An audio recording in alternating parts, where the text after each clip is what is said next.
Hello student, इस lecture के अंदर हम लोग ये देखेंगे कि प्रिज्म के थ्रू डेविएशन किस तरीके से होता है और आप रिफ्रैक्शन कैसे या रिफ्रैक्टिव इंडेक्स कैसे निकालते हैं किसी प्रिज्म का। ये सारी चीज़ें अपने को कैलकुलेट करनी है। कुल मिला के बात ये है कि इंपॉर्टेंट डेरिवेशन है, इसे आप ध्यान रखेंगे। ठीक है, किस तरीके से किया जाता है। हमने एक प्रिज्म लिया, ये आपका प्रिज्म है और ए बी सी ये तीन कॉर्नर्स हैं। ठीक है, और अगर देखा जाए तो एक लाइट रे इस तरीके से आई, ठीक है, इंसिडेंट हुई। ध्यान से समझिएगा, यहाँ से एक नॉर्मल ड्रॉ करेंगे आप। जब नॉर्मल ड्रॉ करेंगे तो आप देखेंगे कि ये नॉर्मल की तरफ बेंड होगी, तो नॉर्मल की तरफ ये बेंड होगी तो यहाँ पर ये कुछ इस तरीके से बेंड हुई है। फिर यहाँ से आप नॉर्मल ऐसे करेंगे तो आप देखेंगे कि जो देखिए ये आपका डेंसर मीडियम है, ये आपका रेयरर मीडियम है।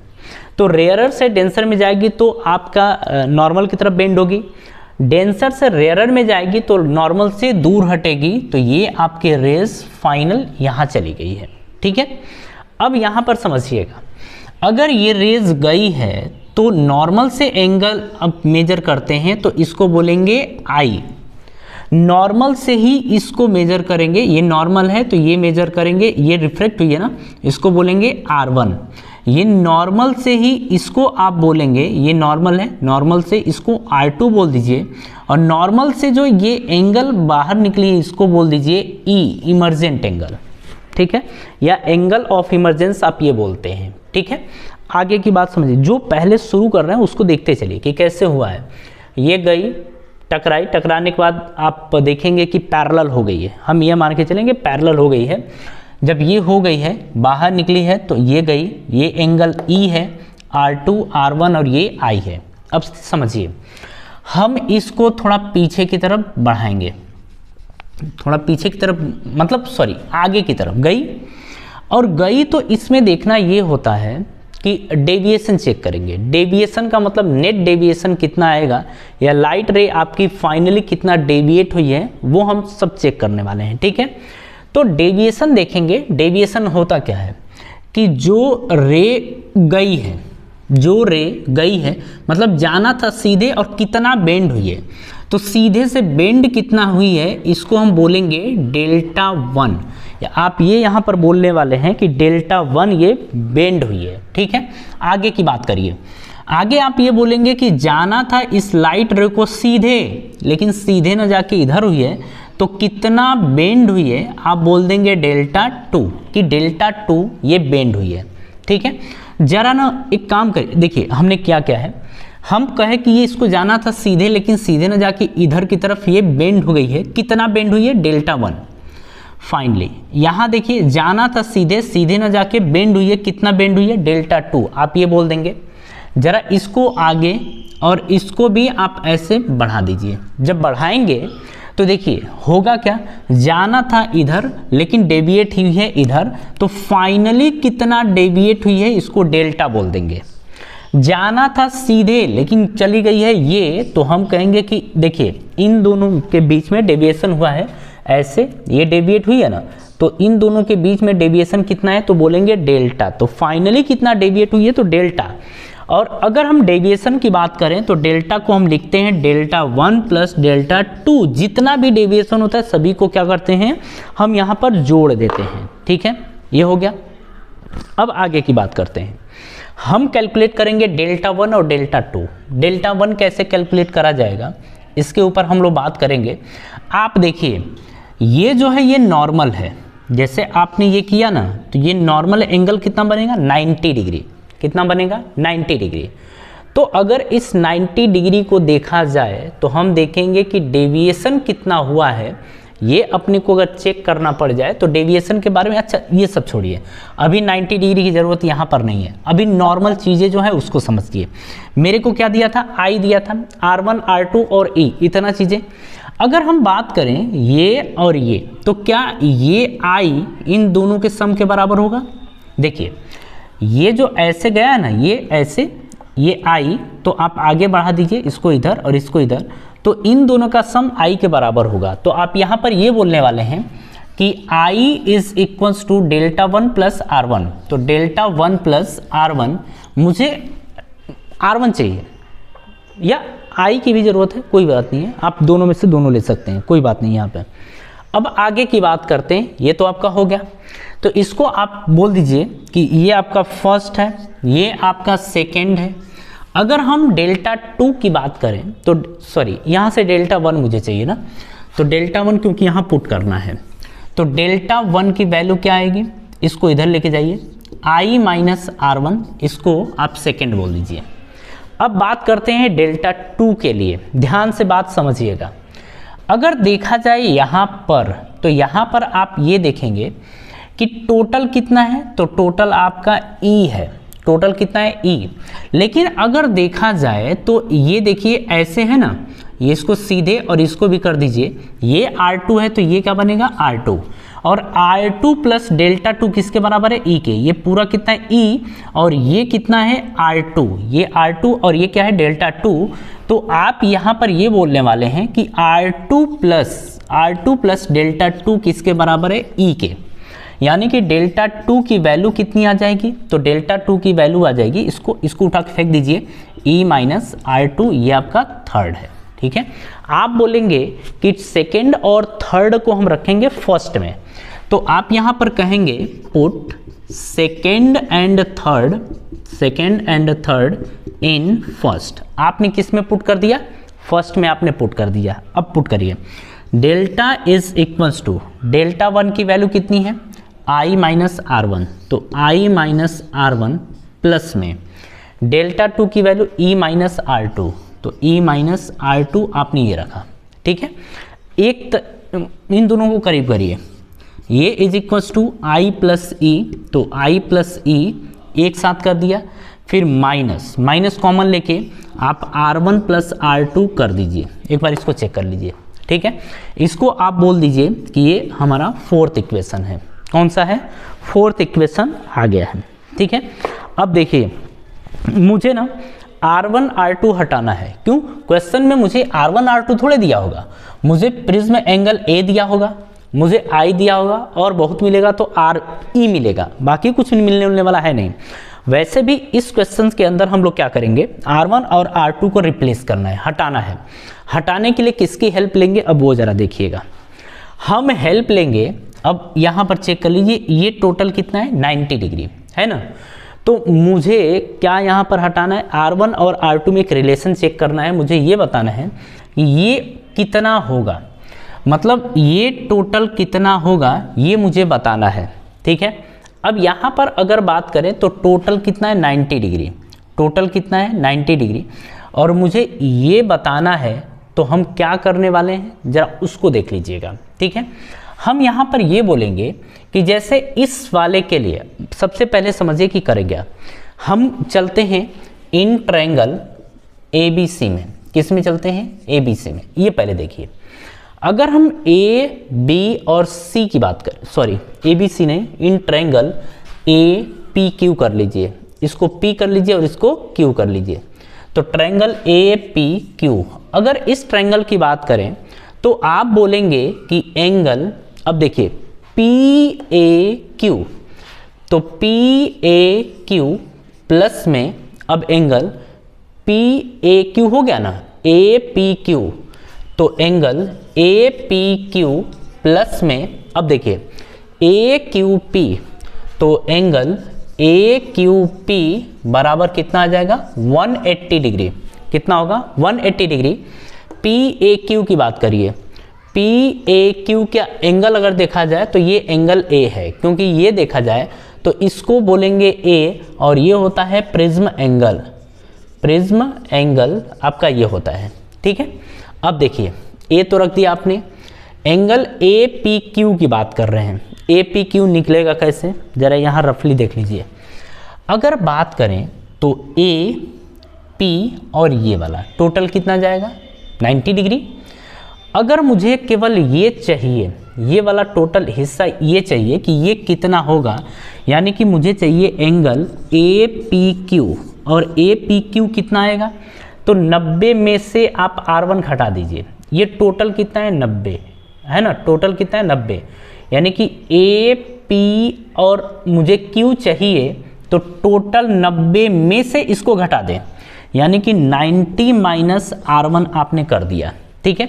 मुझे ये चाहिए, ये कितना होगा, तो आप क्या करिए, एंगल AQP के लिए आप 90 में से R2 घटा दीजिए। टोटल कितना है 90 में से R2 यानी कि 90 माइनस आप R2 कर दीजिए, इन दोनों को उठा के वहाँ रख दीजिए। तो APQ की जगह क्या रखेंगे आप रखेंगे 90 माइनस R1 प्लस में AQP की जगह 90 minus R2 is equals to 180। कितना आएगा 180 आएगा। जरा एक बार चेक कर लीजिए, इतना कॉम्प्लिकेटिव नहीं है, सिंपल है, आप समझ सकते हैं, ठीक है। आगे देखिए, अब यहाँ पर 90 180 से 180 गया, A बराबर कितना आ गया R1 प्लस R2, ये माइनस उधर जाएगा तो क्या बनेगा प्लस R1 प्लस R2, इतना आ गया। तो R1 प्लस R2 की जगह आप कितना रख सकते हैं A, आप इसको पुट कर दीजिए, पुट इन, आप बोलेंगे पुट इन आप फोर्थ कर दीजिए, फोर्थ में आप पुट करिए। जब फोर्थ में आप पुट करेंगे तो I प्लस, यहाँ पे क्या बोलेंगे deviation delta is equals to I plus E minus ये कितना आ जाएगा A। क्यों, R1 प्लस R2 की वैल्यू कितनी है A के बराबर, ये आपका आ गया। इसे आप मान लीजिए फिफ्थ इक्वेशन, पांचवा इक्वेशन मान लीजिए, ठीक है। तो अब जरा बताइए यहाँ तक ठीक है मामला। अब देखिए कंडीशन फॉर मिनिमम डेविएशन, एक तो ये फॉर्मूला आप याद रखिएगा क्योंकि इंपॉर्टेंट फॉर्मूला है, ठीक है, इसे याद रखिएगा। ये याद रखेंगे तो आप ये कर पाएंगे, जैसे क्वेश्चन आसानी से कुछ क्वेश्चंस कर पाएंगे यहाँ पर, क्योंकि अपने को क्वेश्चन में दिया होगा आने वाला, जाने वाला और प्रिज्म एंगल, आपसे पूछेगा डेविएशन बताइए कि जो हमारी लाइट रे है वो कितना डेविएट हुई है, ये आपसे क्वेश्चन पूछ देगा, ठीक है। जरा वो वहाँ पर देखिएगा। अब हम आगे की जरा बात कर लेते हैं। यहाँ पर कुछ चीज़ें हटाने की ज़रूरत है, अब वीडियो पॉज करके बाकी चीज़ें कॉपी कर लीजिएगा, ठीक है। चलिए अब जरा हम आगे जो समझाते हैं उसे आप एक बार देख लीजिए, ठीक है। अब देखिए हम यहाँ पर बात करेंगे फॉर मिनिमम डेविएशन, तो हम बोलेंगे यहाँ पर for minimum deviation. Minimum deviation के लिए आप यहाँ पर जो डेल्टा लिखा है आपने ना, इसको डेल्टा मिनिमम कर दीजिए, ठीक है। मिनिमम डेविएशन के लिए कुछ कंडीशंस और होती हैं। और देखिए डेल्टा, अगर डेल्टा मिनिमम हो जाता है तो उस टाइम आप बोलेंगे आने वाला एंगल और जाने वाला एंगल बराबर होगा, यानी I और E दोनों आपस में बराबर होगा, ये थोड़ा ध्यान रखना अपने को। और जो R1 है वो R2 के बराबर होगा, मतलब R1 R2 ये दोनों बराबर होंगे और इसको R के बराबर हम मान लेते हैं। किसके बराबर, R के बराबर मान लेते हैं, ठीक है। इतना हो गया। आप इसी चीज़ को उठा के पुट करिए, आप कहेंगे ऑल पुट इन 5, पाँचवें में आपको पुट करना है।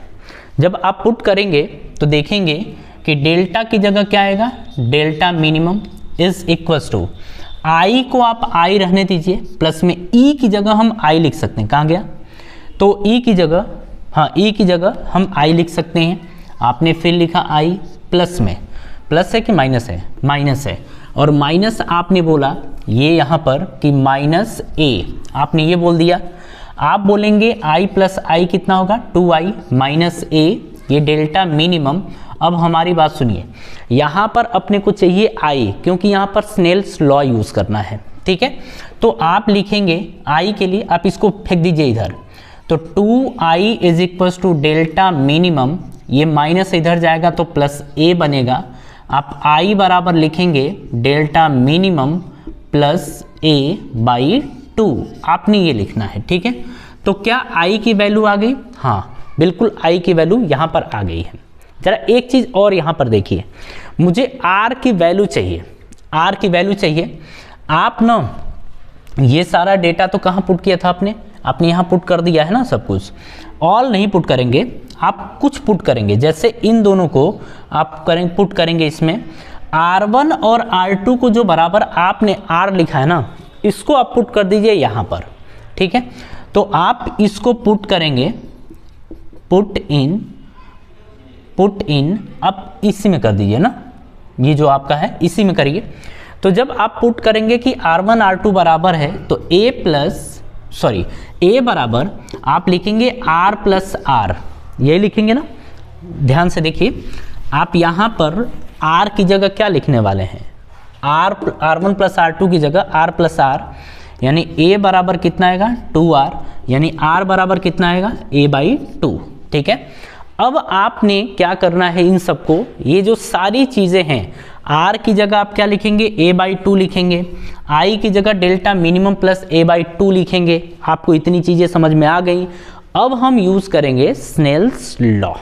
ठीक है, इन्हीं दोनों को रखना है, इन सबको अब हटाते हैं, इन सब की नीड नहीं है। जो फाइनल आपको याद रखना है वो सब हम आपको बताएंगे, बट यहाँ पर आपने देखा एक चीज़ याद रखने वाला, फिर इसके अंदर जो कंडीशंस हैं, कंडीशंस को आप लोग ध्यान रखेंगे, है ना। आप यहाँ पर आगे क्या बोलने वाले हैं वो जरा सुन लीजिए।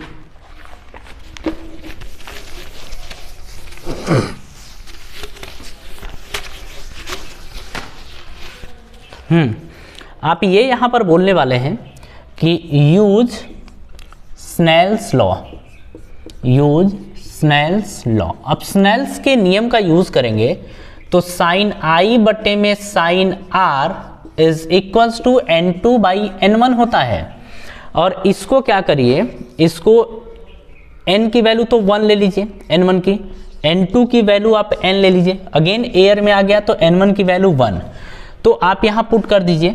आप N2 की जगह N और N1 की जगह 1 पुट करेंगे, आप बोलेंगे साइन I बटे में sine R is equals to N, आप यही बोलने वाले हैं। अब वैल्यू पुट करिए, जब वैल्यू पुट करेंगे तो साइन I की जगह रखिए डेल्टा मिनिमम प्लस A/2 आपने रखा, बट्टे में साइन R की जगह A/2 आप रखेंगे साइन A/2 बराबर क्या आ गया है N। ये आपका एक फॉर्मूला बन गया। ठीक है, आप इस फॉर्मूले को याद रखेंगे, इसके थ्रू आप रिफ्रैक्टिव इंडेक्स निकाल सकते हैं प्रिज्म का। जब आपको प्रिज्म एंगल दिया हो, आपको मिनिमम डेविएशन दे रखा हो, तो ये फॉर्मूला आप यूज करेंगे। ठीक है, ये आपका एक इंपॉर्टेंट फॉर्मूला होता है, आप इसे भी याद रखिएगा।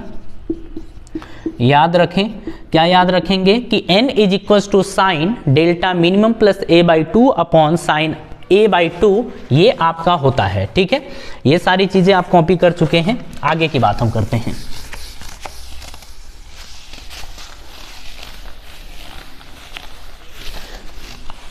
हाँ जी, चलिए जरा फिर देखते हैं आगे इसके। तो इसके आगे की कहानी ये है कि अगर प्रिज्म बहुत थिन हो गया, हम देखिए ये भी इंपॉर्टेंट है, ध्यान रखेंगे इसको। ठीक है, हम कहेंगे if prism is very very thin, और थिन भी कितना, लगभग प्रिज्म एंगल जो आपका जाएगा वो 5 डिग्री होना चाहिए। लगभग कितना होना चाहिए, 5 डिग्री तक होना चाहिए। थिन प्रिज्म का मतलब यही है। अब आप देखिए, जब आप ये बोलेंगे तो जब प्रिज्म बहुत छोटा होगा तो ये एंगल क्या है, बहुत छोटा। बहुत छोटे एंगल के लिए क्या बोलेंगे कि जब ये है तो जो भी साइन थीटा आपने लिखा है इसको लगभग थीटा के बराबर लिखेंगे। कहने का मतलब है कि अगर साइन थीटा हो तो किसके बराबर लिख सकते हैं, थीटा के बराबर। अब आप यहां पर क्या बोलेंगे कि अगर प्रिज्म, देखिए एक हो गया, अब दूसरे कंडीशंस की बात कर रहे हैं। ठीक है, हम बोलेंगे कि साइन ये और ये बराबर n जो है, केवल साइन इसकी जगह केवल ये लिख सकते हैं, साइन इसकी जगह केवल ये लिख सकते हैं, बराबर n लिख सकते हैं, ये हम कर सकते हैं। ठीक है, तो जब एंगल बहुत छोटा है तो आप लिख सकते हैं delta minimum plus A/2 upon A/2 is equals to n, आप ये बोलेंगे, नीचे वाला ये कट गया, आप बोलेंगे delta minimum plus A/A, by क्या आएगा A, तो A बराबर आप क्या लिखेंगे n, इसको यहां मल्टीप्लाई करिए तो लिखेंगे delta minimum plus A is equals to NA। आप लिखेंगे delta minimum is equals to A को इधर भेजिए, NA माइनस A होगा, आप A कॉमन ले लीजिए तो लिखेंगे n-1 और ये क्या आ गया A। कहने का मतलब ये है कि डेल्टा मिनिमम जो आपका आया है वो आ गया n-1 इंटू ए।